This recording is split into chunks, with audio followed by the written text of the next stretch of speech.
வணக்கம் ஓவியா.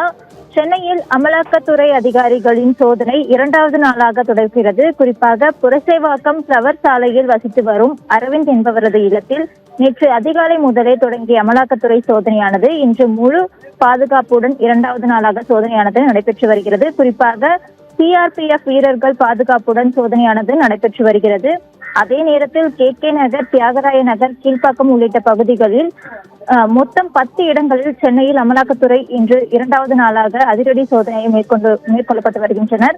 குறிப்பாக புரசைவாக்கம் ஃப்ளவர் தெருவில் அரவிந்த் இல்லத்தில் அமலாக்கத்துறை சேர்ந்த பல அதிகாரிகள் இரண்டாவது நாளாக தீவிரமாக சோதனையில் ஈடுபட்டு வருகிறார்கள்.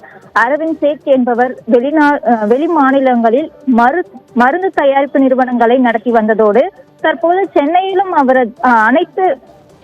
அதனை தொடர்ந்து மேற்கொண்டு வருவதாக கூறப்படுகிறது. சட்டவிரோத பண பரிவர்த்தனை தொடர்பாக விசாரணையில் ஒரு பகுதியாக இந்த சோதனை நடைபெற்று வருவதாக தகவல் தெரிவிக்கப்படுகின்றது.